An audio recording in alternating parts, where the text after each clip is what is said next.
Como é que a banda mais criativa da história do rock nacional pode perder tanto a sua relevância com o passar do tempo?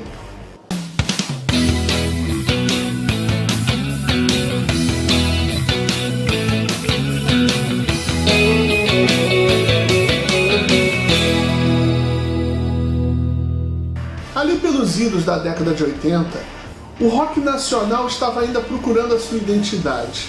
Por quê?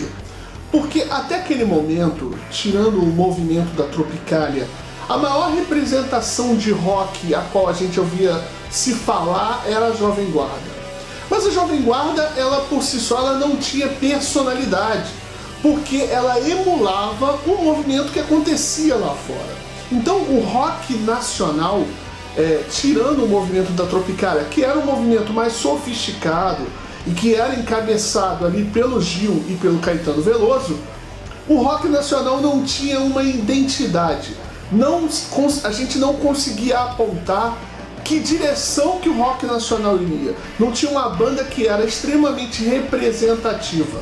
A gente poderia sim falar dos Mutantes, no entanto é uma banda que conseguiu conquistar muito mais glória e respeito quando acabou, mas os Mutantes não eram bem uma banda de rock.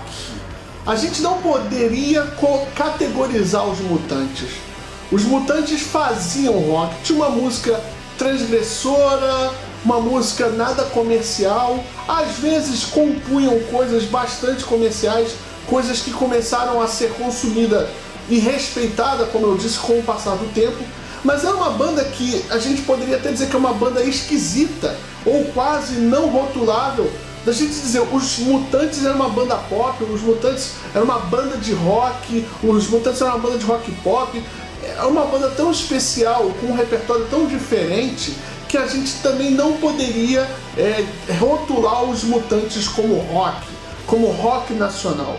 A gente também poderia estar falando então dos Secos e Molhados, que sim, tem uma grande participação na história do rock nacional, teve uma grande influência sobre o que iria surgir ali em 1983, 84. Mas a banda que eu estava falando no início, antes da vinheta, eu estava me referindo aos Titãs. Quando os Titãs surgiram no cenário nacional, quando todo mundo viu aquele bando de homens ali dançando de maneira desconexa, com sonífera ilha e com letras muito peculiares, muito inteligentes, com muitas brincadeiras, com muitos jogos de palavras, ninguém tinha visto uma banda com aquela característica dentro do cenário nacional. Os Titãs era o tipo de um projeto que muito jornalista musical, ou mesmo quem gostasse de rock, não acreditasse que pudesse ir para frente pela pluralidade, pela esquisitice, no bom sentido, e porque não tinha nada a ver com o que era feito até então. Só que o status que os Titãs vão conseguir em 3 discos é um status absurdo.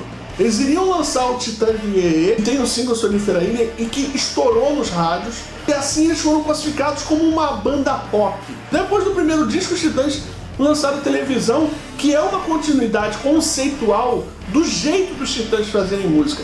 Se vocês lerem a biografia dos Titãs, chamado A Vida Até Parece Uma Festa, os caras vão dizer ali que eles sempre foram muito menosprezados do ponto de vista musical, que os caras não sabiam tocar direito, que eles não tinham muita técnica. Essa técnica acabou sendo suprida por um grande nível, por um alto nível de criatividade na hora de escrever e na hora de construir os riffs. Eles fizeram Televisão mesmo que ali na toada do primeiro álbum deles, que era o Titãs do Iê. Aí eles lançaram o terceiro álbum, que para muita gente, assim, a massa crítica do Brasil, a imprensa especializada que gosta de eleger as suas listas, que diz que Cabeça Dinossauro é o melhor disco de rock já produzido no Brasil.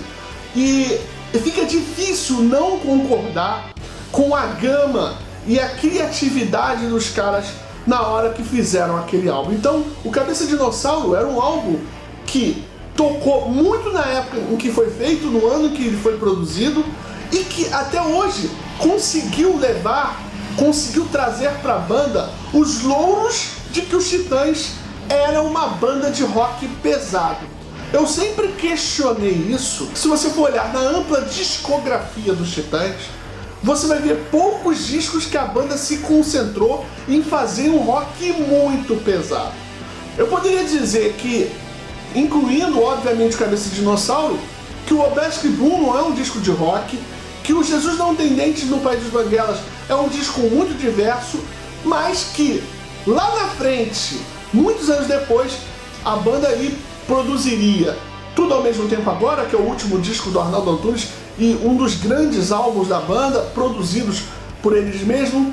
Produziriam o Titanomaquia, que pra mim tá fácil num top 3 da discografia dos Titãs, pelas canções, pelos riffs, pelas ideias, pelas músicas, pelas performances, pela produção do Jack Endino, que veio ali calibrar o som da banda por causa do movimento grunge que estava acontecendo nos Estados Unidos.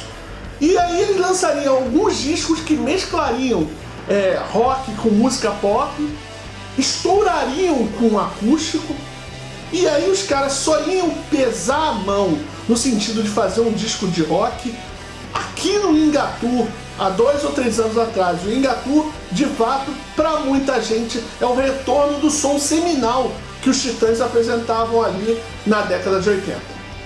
Mas justamente essa irregularidade da banda, especialmente após o Domingo, que faz a gente pensar um pouco no que tornou uma banda que era genial, que fez músicas como Isso Pra Mim É Perfume, ou como Domingo, como Cabeça de Dinossauro, Polícia, Televisão. Os Titãs têm um relicário de clássicos, de músicas inteligentes, de músicas interessantes. O que fez com que a banda produzisse álbuns como Sacos Plásticos, que eu posso dizer com toda certeza, é o pior disco dos Titãs. É o pior disco do ponto de vista do conceito, do conjunto de músicas ali contidos. O que faz uma banda sair de uma sombra de genialidade, de pluralidade textual, de uma característica, de um DNA muito único, para uma banda que resolveu fazer modinha de novela, de rimar amor com sabor, coração com pão? O que aconteceu? Olha, em primeiro lugar, a gente não pode descartar de maneira nenhuma o fato da banda ter se separado, ter se dissolvido, contribuiu para que alguns caras que eram geniais não pudessem mais emprestar os seus talentos para a banda. Eu quero logo destacar o Arnaldo Antunes. Arnaldo Antunes, para mim, é um dos maiores compositores e maiores letristas da música popular brasileira, um cara que talvez vá ter o seu reconhecimento quando morrer.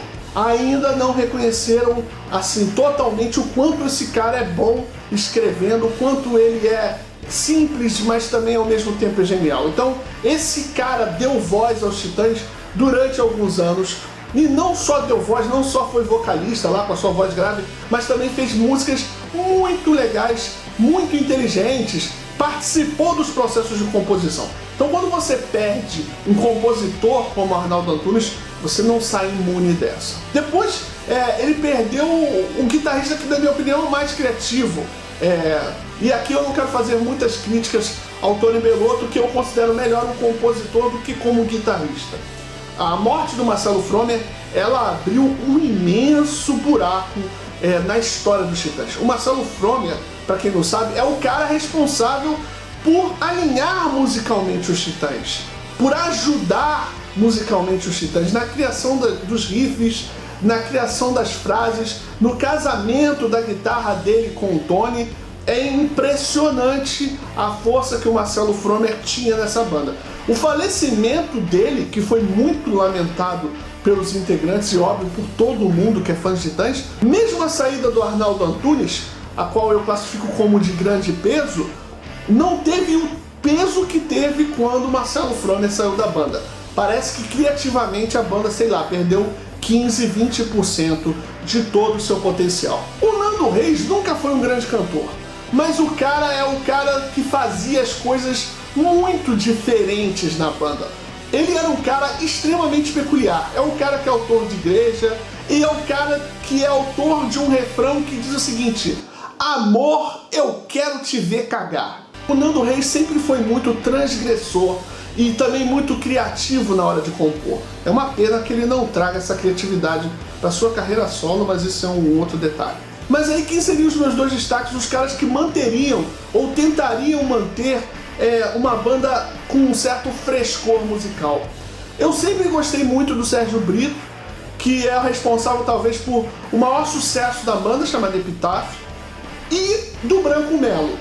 Esses dois que tiveram um projeto ali nos anos 90 chamado Kleiderman, se você nunca escutou, procura no YouTube, é bem interessante, é muito pesado. Esse CD, ele é tão legal que se você procurar no Mercado Livre ele é caríssimo.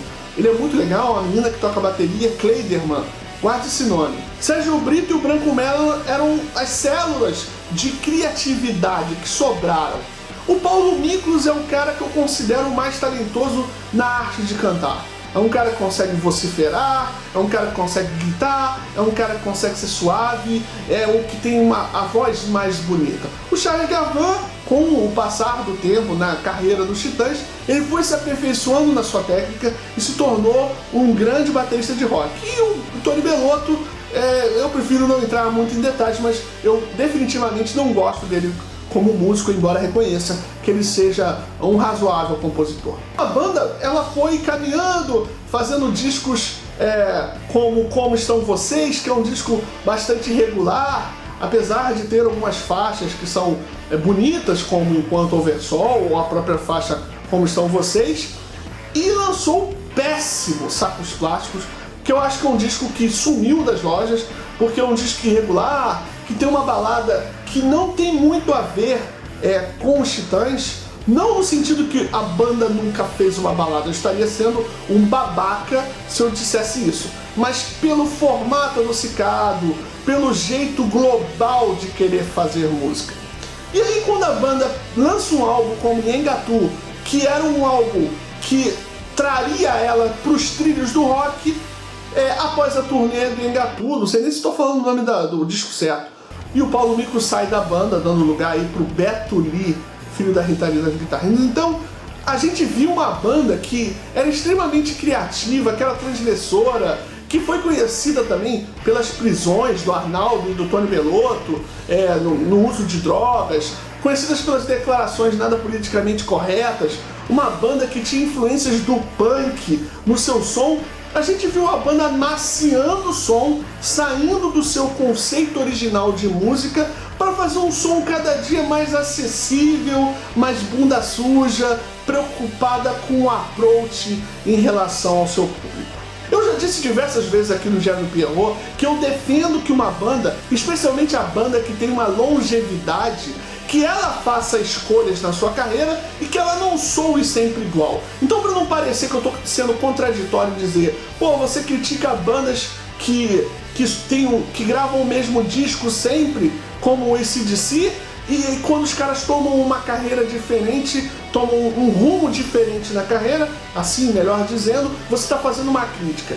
Não, estou fazendo uma crítica ao que foi produzido quando a banda escolheu um rumo diferente. Assim como Metallica lança o Sun Anger, e o Sun Anger é espinafrado junto com o Load e o Reload, porque a banda escolheu uma outra atmosfera e uma outra estética musical, eu tenho todo o direito de criticar os Titãs pela declinada que a banda teve durante a sua carreira na hora de produzir os seus discos.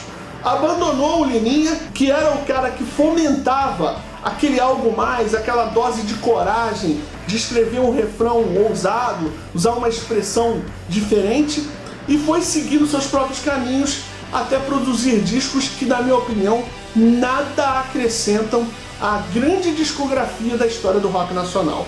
Então, infelizmente, de uma banda criativa, de uma banda inteligente, de uma banda idolatrada por toda uma geração, os Titãs se tornaram uma banda no rock nacional de pouquíssima relevância, especialmente depois que seus maiores soldados abandonaram a guerra. Eu agradeço muito que você chegou até aqui ao final do vídeo do vlog do Diário do Pierrot. Se você curtiu muito esse vídeo, que você deu seu curtir, é muito importante para a divulgação do canal. Se você gostou demais, compartilha com seus amigos que gostam de rock, que especialmente gostam de rock nacional, espalha pelo WhatsApp, pelo Facebook, pelas redes sociais. A gente volta a se ver na semana que vem com mais algum assunto aqui no vlog do Diário do Perrô. Mas eu quero deixar um recado para você. Eu sei que muita gente gostaria de ter a oportunidade de estar junto do seu ídolo, de ter seu ídolo mais perto, de poder conversar, de trocar uma ideia. Mas isso, obviamente, dependendo da altura do ídolo, não dá para acontecer. Mas que tal você ter uma recordação, um souvenir? Tá aqui, o Funko Pop do Axl Rose. Você curte Guns N' Roses? Você gosta de rock? Você é colecionador de artigos de rock? Tá aqui o Funko Pop do Axl Rose, que você pode comprar um igualzinho a esse, lá em www.espaçonerd.com.br. Olha, e não é só esse não, você pode comprar da Amy Winehouse, você pode comprar do Leme do Motorhead, ou você pode comprar também dos outros integrantes do Guns N' Roses. Então, se você curte, quer ter uma lembrancinha de rock, ou quer presentear alguém que curte Guns N' Roses, ou esses artistas que eu acabei de falar, vai lá em www.espaçonerd.com.br e compre o seu Funko Pop. Mais uma vez, muito obrigado por ter chegado até aqui. Eu não posso terminar esse vídeo sem antes mandar um grande beijo pro meu pai, pra minha mãe e pra você. Até mais!